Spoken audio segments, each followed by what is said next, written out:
siguiendo a Dios hacia lo desconocido. Siguiendo a Dios hacia lo desconocido. En la semana pasada dimos introducción al mensaje y estuvimos viendo la historia de Abraham. Cómo es que Dios lo llamó a tomar un paso de obediencia. Siempre que hablamos con Heidi, también lo dije la semana pasada, yo le digo, no busquemos oportunidades. Porque las oportunidades vienen del hombre. Muchas oportunidades es, mira, si calificas te doy esta oportunidad. O si tienes el currículum que yo busco, quizás esta oportunidad es para ti. Si tienes tantos años de experiencia en tal, quizás la oportunidad es para ti. Pero cuando Dios llama, Él no busca un historial. Él no busca experiencia. Él solamente busca obediencia. Amén. Así que nosotros no buscamos oportunidades en el camino del Señor. Nosotros vemos y buscamos serle obedientes al llamado de Dios para nuestras vidas. Y la semana pasada continuamos con Abraham y el momento en que tuvo que dejarlo todo, y quizás para Abraham fue un momento de alegría o quizás fue un momento de confusión. Y quizás lo mismo ha pasado con cada uno de ustedes y conmigo seguramente ha habido mucha confusión, ha visto tristeza, ha visto quizás un poco de agonía, pero a la vez voy entendiendo que lo que Dios tiene para mi vida es mucho más grande de lo que yo puedo imaginar, pensar o pedir. Lo mismo para usted.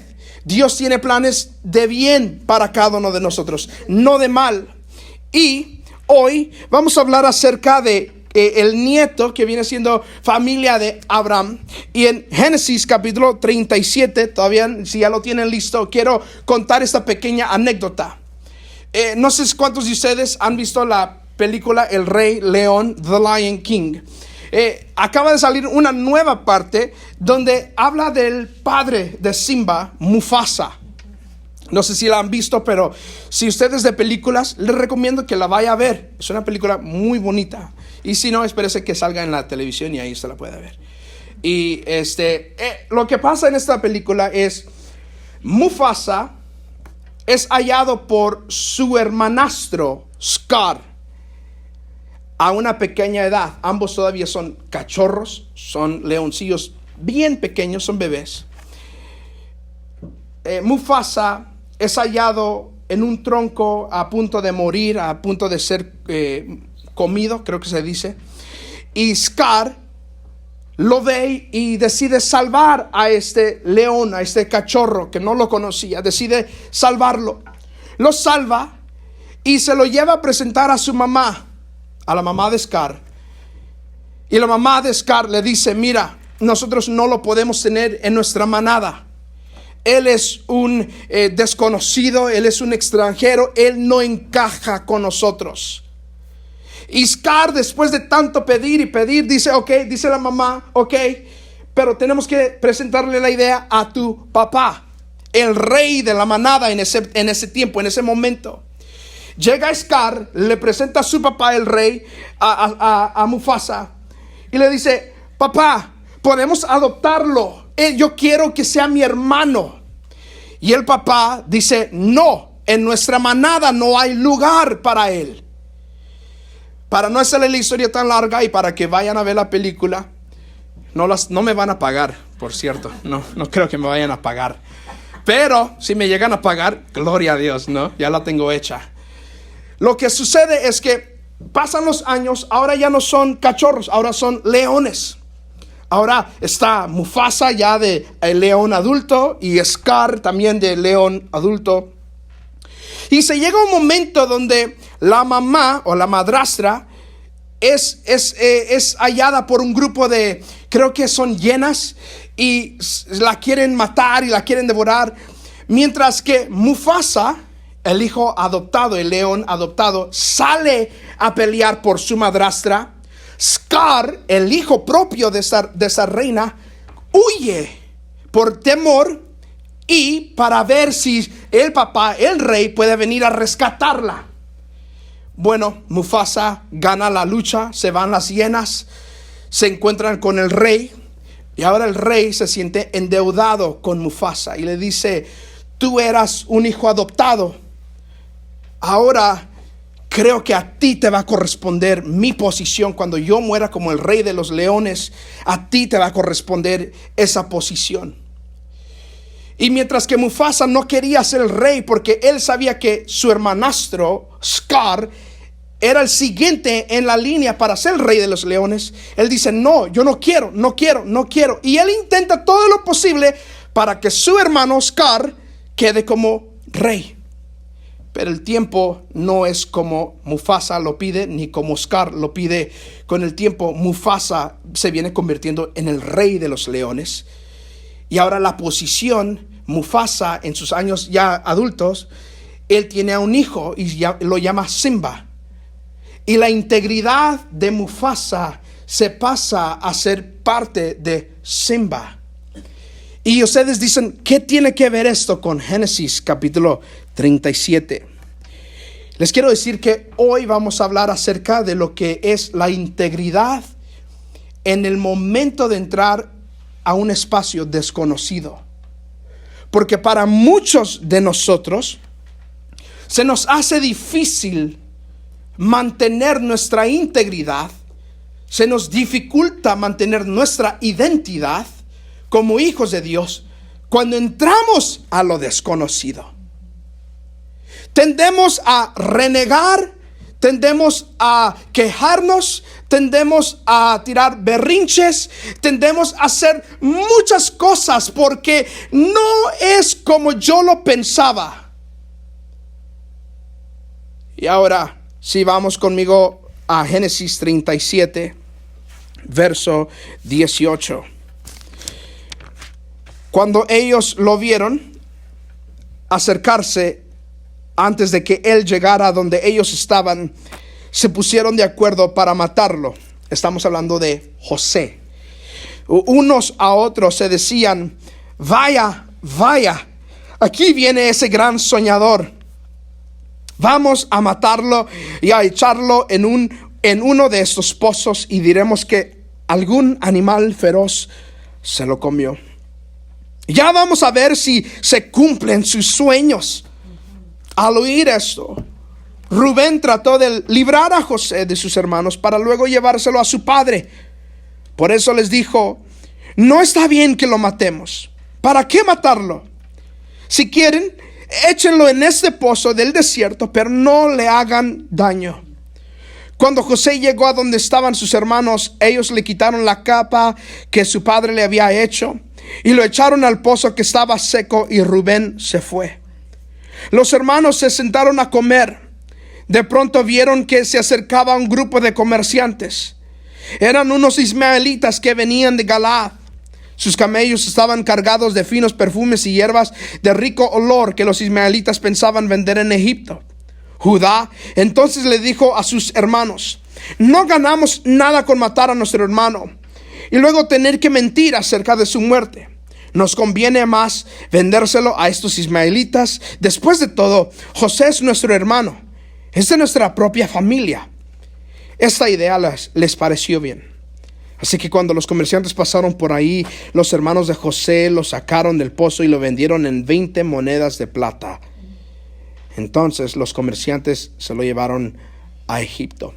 El primer punto de este mensaje es: los pasos con Dios no solo son desconocidos, también son impredecibles. Aparece Jacob dándole una orden a su hijo José, a su favorito hijo, y le dice una instrucción muy sencilla. Le da una instrucción muy sencilla. José, si lee unos versos antes, le dice: José, quiero que vayas y simplemente revisa que tus hermanos se encuentren bien en el campo allá con las abejas. Ve y me traes el reporte de cómo están tus hermanos. Y me imagino yo que José en ningún momento, aunque él sabía a dónde iba y él sabía qué es lo que él iba a hacer, en ningún momento se imaginó de que sus hermanos lo iban a echar a un pozo. Era un momento impredecible, algo que él no se esperaba. Él va, con la expectativa de que él iba a regresar a casa de su papá y a decirle: mis hermanos están bien, mis hermanos están trabajando, mis hermanos están cuidando de las ovejas.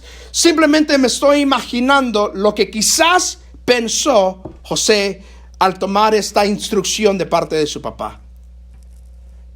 Nunca en ningún momento se imaginó la traición de sus hermanos. Nunca en ningún momento se imaginó que sus hermanos iban a maquinar, a pensar en cómo matar a José. Ahora tengo una pregunta para ustedes. ¿Alguna vez has escuchado a Dios darte instrucciones específicas y como prefieres ser obediente, tú sigues adelante, actúas de inmediato, cuando de repente sale todo mal? ¿Te ha pasado? De repente Dios te dice: quiero que ayunes, búscame, ayuna. Y al sexto día se te arruina tu camioneta y tienes que llevarla al taller, y es un gasto que quizás no tienes. O qué tal si Dios te dice a ti: necesito que des una ofrenda de amor, pero Señor, lo único que tengo son $500 para los biles y para el gas y para la comida. Y el Señor te dice: da los 500. Das los 500. Y cuando revisas la cuenta de banco, está en negativo $1,000. O de repente Dios se dice: mira, toma ese paso en obediencia, créeme. Y como tú le crees a Dios, de repente te das cuenta que todo está yendo mal. Y te empiezas a preguntar: ¿será que entendí bien lo que Dios me dijo? ¿Será que no?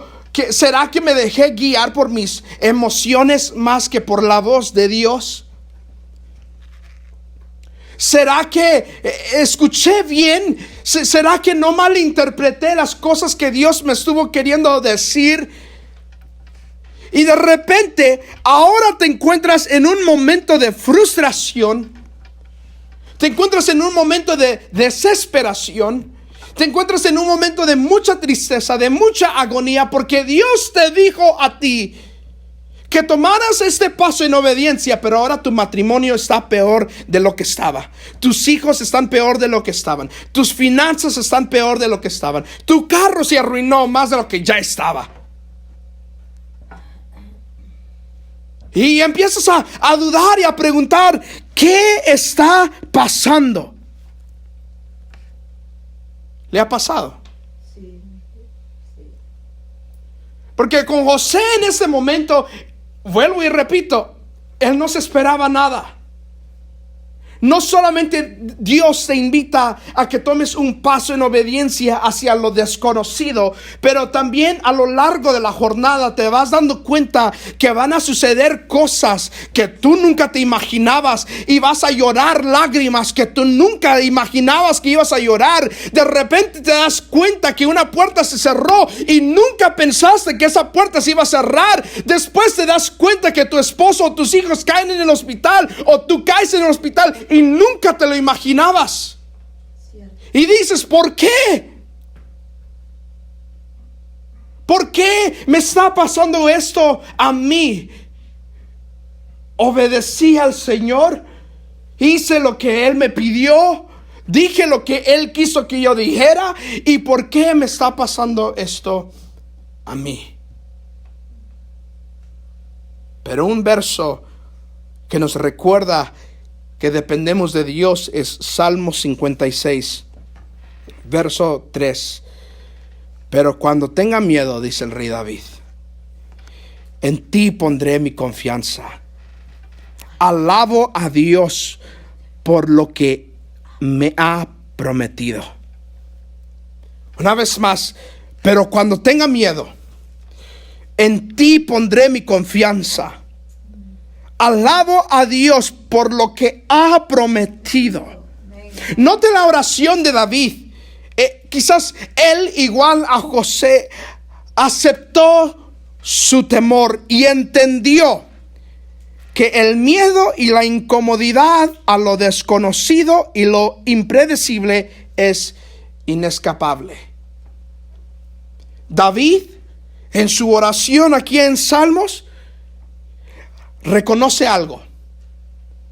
En este camino van a haber momentos donde vas a temer por tu vida, donde vas a temer por tu casa, donde vas a temer por tu matrimonio, donde vas a temer por tus hijos, donde vas a temer por tus finanzas, donde vas a temer por tu identidad, donde vas a temer por lo que tienes. En este camino del cristiano, créeme por favor, que si alguien te dijo que todo iba a ser color de rosa y en un jardín de rosas y de flores, te mintió. Porque no es un camino para los débiles. Por eso es que vemos a mucha gente que va a la iglesia por 1 año, 2 años, 3 años, pero cuando no pasa lo que quieren que pasa, retroceden. O quizás llegaron a buscar a Dios porque les convenía por un momento, por un instante. Y cuando Dios dio el milagro, se olvidaron de Él.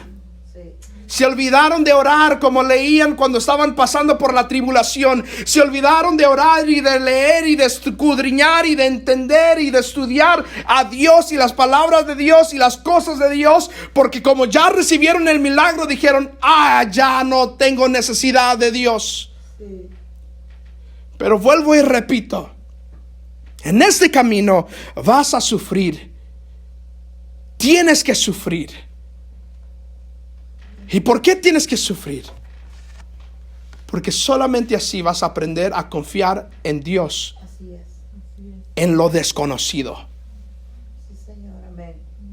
Solamente así vas a entender y vas a aprender que la confianza en Dios no es solamente de palabras. Que la confianza en Dios es literalmente inclinarte y rendirle todo a Él, todos tus planes, todas tus emociones, tu voluntad, todo lo que tú eres, todo lo que tú tienes, es darle al Señor y decirle: ya no puedo con este temor. ¿Se imagina lo que estaba pensando José en el momento del pozo? Lo cual nos lleva al punto número 2. No dejes que tus emociones te pierdan en lo desconocido. No dejes que tus emociones te pierdan en lo desconocido. Porque en este momento, cuando José es aventado al pozo, sus hermanos estaban tranquilos afuera, allá arriba, comiendo, riendo y pensando, creando una idea, un plan de cómo se iban a deshacer de José.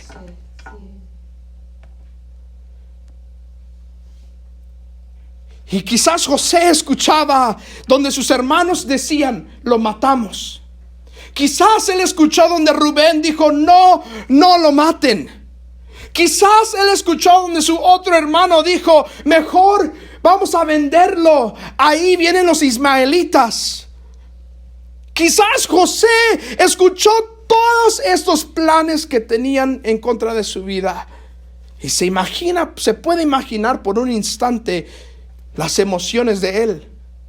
¿Cuáles serían sus emociones si de repente el amor de su vida, su esposo, su esposa, o sus hijos, o sus hermanos, o su papá, o su mamá, de repente construye hace un hoyo en la tierra, lo mete ahí y empieza a escuchar usted a su esposo, su esposa, a sus hijos, a su papá, a su mamá decir: lo voy a matar? ¿Cómo se siente usted en ese momento? Ansioso, preocupado, con miedo, queriendo buscar una manera de salir de este hoyo, de este pozo, queriendo ver cómo puede escapar usted por su vida en este momento. Y se da cuenta que no puede. Y cuando quizás parecía de repente, quizás, no sé, yo me estoy imaginando que quizás por un momento hubo un silencio en la voz de sus hermanos. Sacaron a José y quizás, digo una vez más, me estoy imaginando porque no lo dice la Biblia, quizás José pensó, qué broma más fea, qué broma más terrible. Gracias a Dios me sacaron del pozo. Y luego se dan cuenta que lo sacaron solamente porque lo iban a vender. Lo iban a intercambiar por 20 siclos de plata, 20 monedas. Ahora, ¿cuándo fue la última vez que usted aparentemente todo está tranquilo, todo está bien, y de repente parece ser que usted cae en un pozo? Y luego parece ser que ya está saliendo de la tribulación. Parece ser que está saliendo del problema. Parece ser que Dios está respondiendo cuando de repente entra en otra calamidad. ¿Cuántas veces le ha pasado? Por un momento, recuerde ese momento. Recuerde usted ese momento en que todo iba bien, fue mal, parece que está bien, ahora está peor de lo que estaba antes. Recuerde un momento como eso. Y ahora piense, ¿cómo fueron sus emociones en ese momento? ¿Cómo fue su reacción ante tal circunstancia, ante tal problema? ¿Qué fue su reacción? Porque si vemos a lo largo de la vida de José, él mantuvo su integridad. ¿Y cómo sé? Porque cuando no hay integridad, la Biblia lo describe muy bien.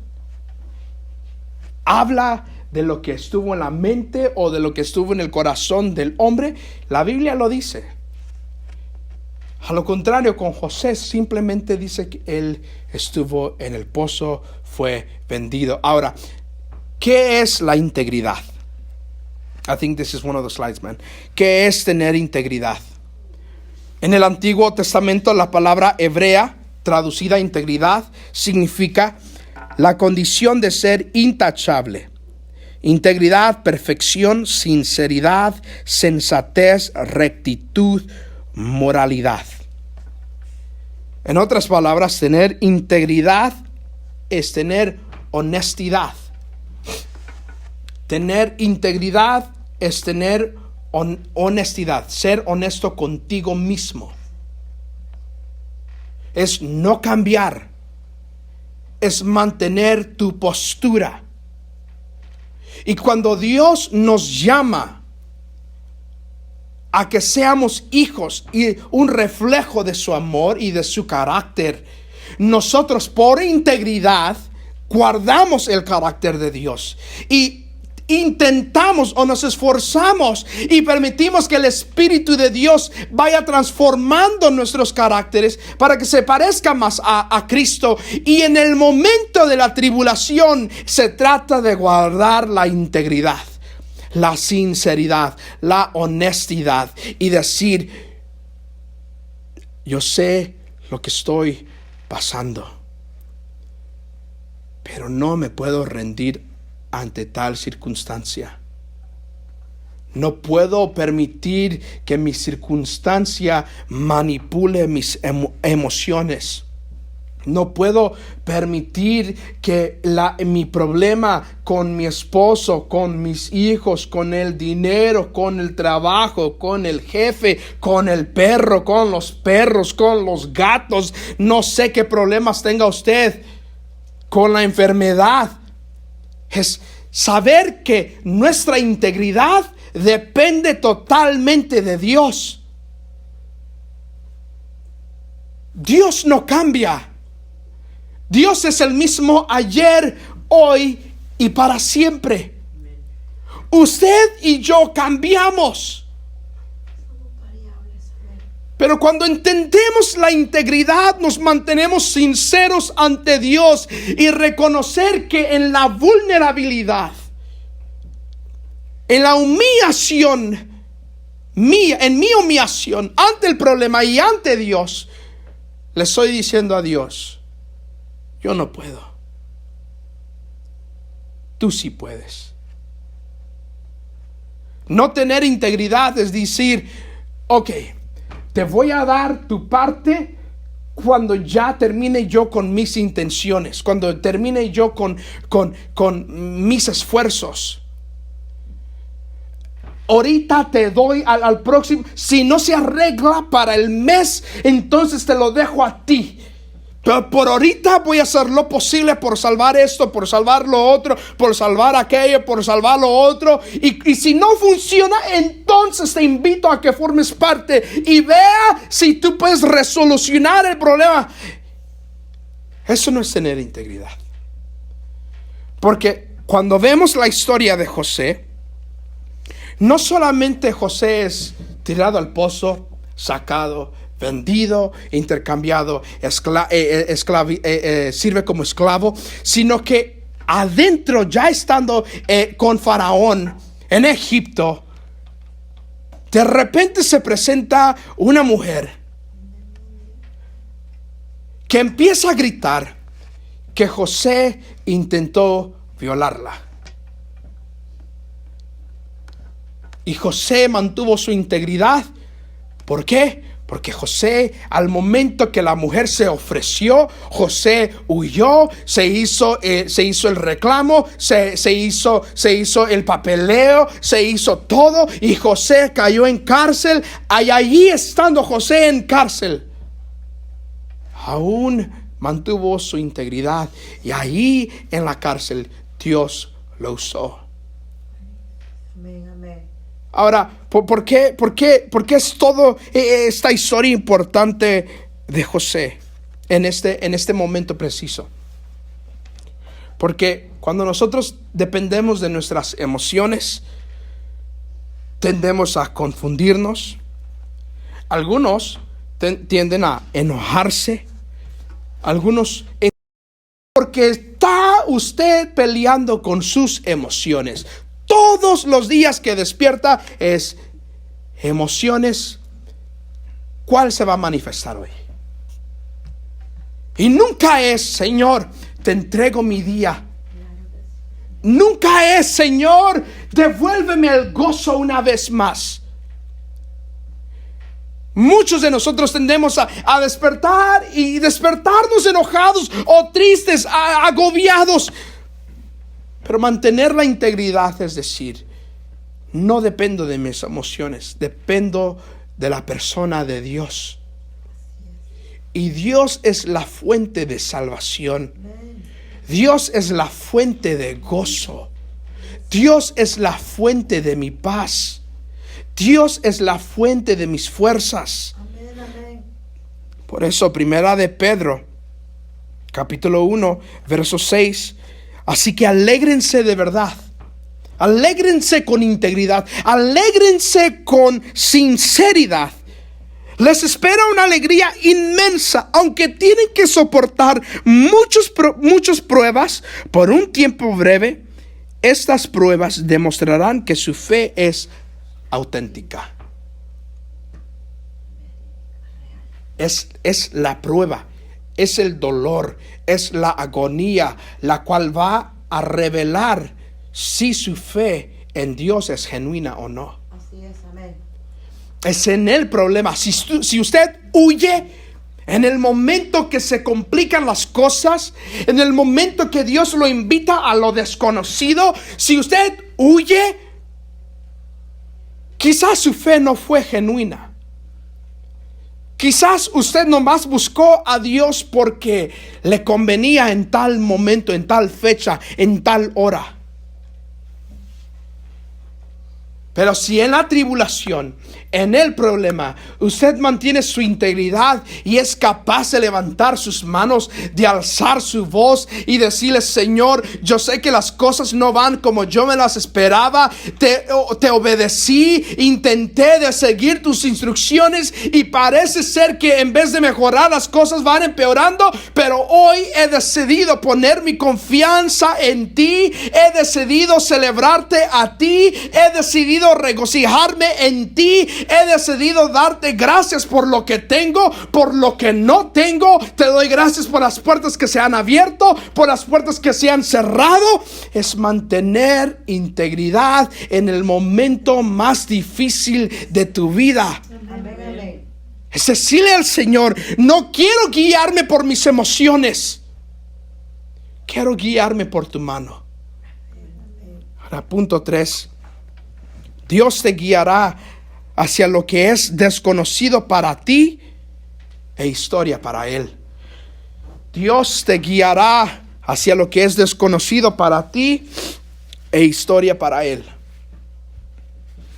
Porque muchos de nosotros, como dije quizás la semana pasada, no me recuerdo, pero yo, siéndoles franco, yo he cuestionado a Dios y le he dicho: ¿será que sabes lo que estás haciendo? Y no sé si yo sé que estoy mal, pero yo no sé si hay alguien más aquí conmigo que pueda resonar con esas palabras. ¿Será cierto que lo que está pasando es para tu gloria? ¿Será cierto que mis lágrimas, que mi preocupación, será cierto que estás conmigo? Porque vuelvo y repito, hay veces que yo siento como que fui yo quien metió la pata, y tarde y temprano me doy cuenta que no fui yo, siempre fue Dios. Han habido veces donde yo he creído que yo he malentendido a Dios, pero no es que yo haya malentendido a Dios, Él me estuvo guiando todo el tiempo. ¿Alguien aquí puede decir eso? Amén. Y yo pensando que estoy mal, yo pensando que las cosas las estaba haciendo yo de la manera incorrecta, o quizás yo malentendí a Dios, o quizás yo decidí ponerme mis moños, como quien dice, y hacer lo mío, pero de repente me doy cuenta que no fui yo, fue Dios. Fue Dios quien permitió que las circunstancias pasaran. Fue Dios quien me hizo pasar por el valle del desierto. Fue Dios que en el transcurso a lo desconocido, en ese momento a la victoria, yo tenía que pasar por un valle de muerte, de sombra, de frustración, de desesperación, de agonía, para entender por fin que Dios no solamente está en lo desconocido, Él también está en lo impredecible. Él no solamente está en lo desconocido y en lo conocido, Él está en los momentos donde tú nunca te imaginabas que ibas a estar. Sí, amén. Cierto. Es por eso que es bonito la historia de José. Porque entre más tú y yo intentamos de entender los planes de Dios, más nos vamos frustrando con Dios. Cierto, sí. Entre más tú y yo queramos entender por qué Dios permitió que esta puerta se abriera, y por qué Dios permitió que esta puerta se cerrara, y por qué Dios permitió que fulano y fulana me abandonaran, y por qué fue que de repente Dios permitió que la enfermedad me llegara, por qué fue que de repente permitió Dios que mis hijos hicieran esto, y empezamos a cuestionar y nos damos cuenta que en todo esto, en todo lo impredecible, ahí siempre estuvo Dios. Sí, Señor, así es. Tu problema para Él ya es historia. Tu problema para Él no es algo nuevo. Tu circunstancia para Él no es algo que Él no se esperaba. No es como que Dios está diciendo: la regó. ¿Cómo le hacemos? A ver, Espíritu Santo, ayúdame. Mira cómo está Gaby. ¿Cómo le hacemos con Gaby? Mira cómo está Albi. Chihuahuas. Mira cómo está Fito. Mira cómo está Isaiah. ¿Cómo le hacemos con ellos? No. Dios ya sabe, Dios ya supo y Dios ya está. Sí, Señor. No hay nada que te pase que esté fuera de la onda de Dios. No hay nada que te pase que Dios no haya entendido, que no haya revelado, que no haya visto. Dios ya estuvo allí. Aleluya. Gracias. Por eso, en Génesis 39, en la historia en el momento donde José es acusado por la esposa de Faraón, usted ahí ve muchas veces en el verso 2, en el verso 3, en el verso 21, en el verso 23, que el Señor estaba con José. Sí, Señor. Así es. Si usted lee el 39, usted va a ver ahí que el Señor estaba con José antes de la acusación. Usted va a ver, el Señor estaba con José en la acusación. Y luego usted va a ver que después de la acusación, el Señor estuvo con José. Así es. Léalo, ahí lo va a ver usted. Y lo mismo hoy la palabra de Dios nos habla a usted y a mí. El Señor está con usted antes, el Señor está con usted ahora y el Señor está con usted después. Así es. Hoy nos aferramos que en lo desconocido y en lo impredecible Dios ya está. Salmos 48, verso 14. Pues así es Dios. Él es nuestro Dios por siempre y para siempre. Y nos guiará hasta el día de nuestra muerte. Así es. Aleluya. Ya ve, es solamente de confiar. Es solamente depender, porque en ningún momento usted va a ver que Dios lo va a abandonar. Cuando Dios te llama a lo desconocido, cuando Dios te invita a que salgas fuera de tu zona de comodidad, cuando Dios te invita a que le tomes, que tomes un paso en obediencia, Dios es el que siempre te estuvo guiando y el que siempre te guiará. Va a venir todo tipo de duda, va a venir todo tipo de frustración, pero recuerda eso, que Dios te va a guiar hasta el día en que tú mueras. Hasta tu último suspiro. Si tú has confesado a Cristo como tu Salvador eterno, si tú has puesto tu fe en el sacrificio de Jesucristo, Él te guiará por el resto de tu vida. Por eso me encanta Proverbios cuando dice, aunque el hombre haga sus planes, Dios se encarga de enderezar sus pasos. Porque es cierto, hay de repente usted y yo metemos nuestras propias ideas y Dios dice, ay chiquito, no era por allá, es por acá. Y con su gracia y ternura y misericordia, Dios nos vuelve a enderezar y nos trae a cumplir su plan divino para nuestras vidas. Ahora aquí termino. ¿Cómo se puede resumir todo lo que acaba de decir? Breve, en 3 puntos. Acepta el temor, es el primero. Acepta el temor. No le tengas miedo a tener miedo.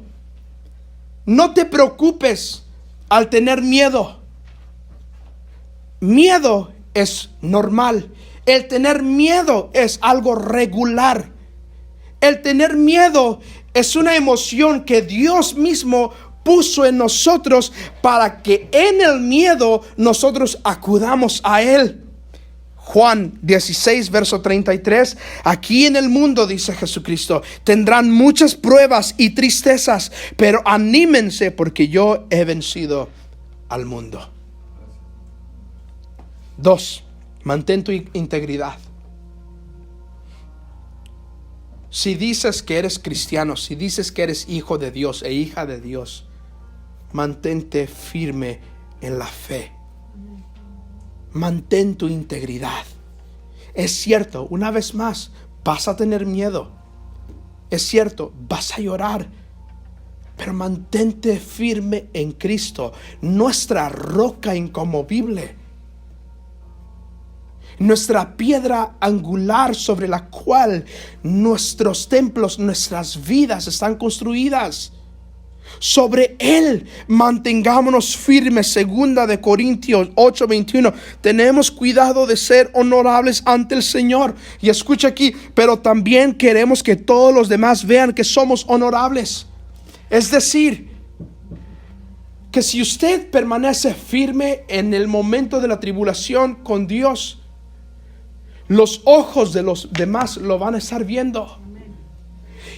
Y su fidelidad a Dios en la tribulación puede servir como testimonio para que alguien más venga a los pies del Señor. Amén. Eso es integridad. 3. Toma el siguiente paso. Tómalo. Ya aceptaste el miedo. Ya dispusiste en tu corazón que vas a mantener la integridad. Ahora toma el paso. ¿A cuál paso? Yo no sé cuál sea ese paso para ti. Dios a cada uno de nosotros nos está llamando a tomar un paso diferente, nuevo, inesperado, impredecible.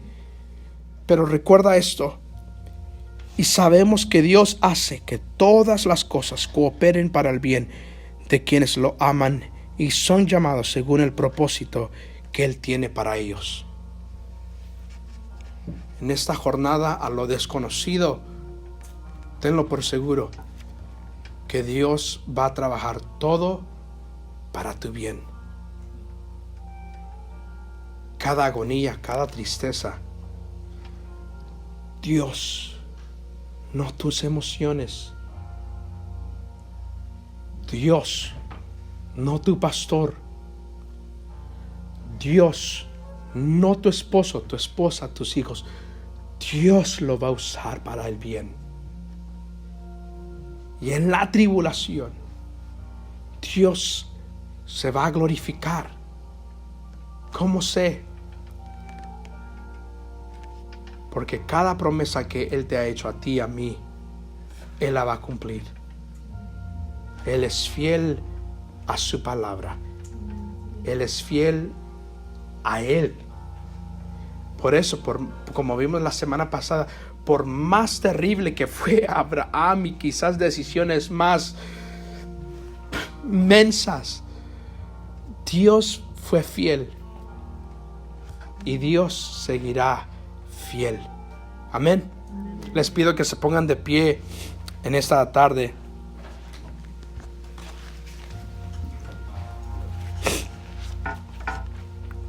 Y vamos a orar. Padre, te damos gracias por tu palabra. Un mensaje, una prédica, una enseñanza práctica, pero con mucha verdad.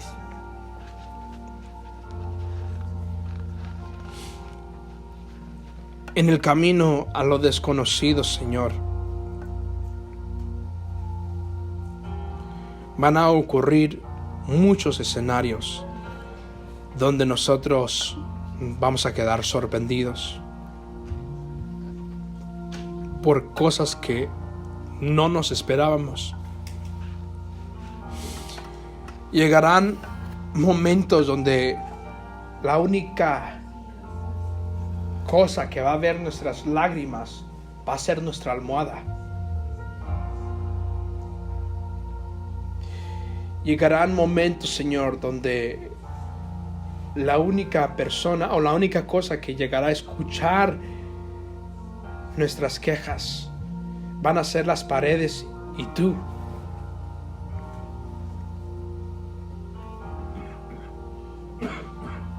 Pero hoy, Señor, no solamente queremos escuchar estas palabras. Queremos que esta palabra quede en nuestros corazones, para que en este año nuevo, Señor, que todavía apenas vamos empezando, podamos recordar que tú estarás con cada uno de nosotros hasta el día en que muramos. Así que permite, Señor, que tu mano de poder y tu Espíritu Santo nos guíe.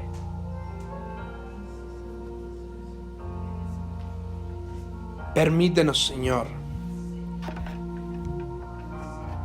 ser guiados por tu voz y no por emociones, no por oportunidades, pero por tu voz.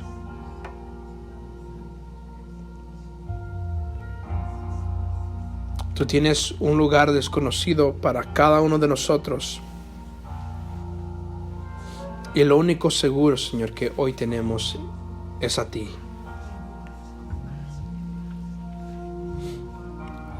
Así que sea como sea, estemos en los montes o en los valles, estemos en el día o en la noche, permite, Señor, que tu nombre sea glorificado en nuestras vidas. Y sabemos que toda cosa obrará para el bien de aquellos que te aman en verdad. Gracias por tu palabra. En el nombre de Jesús.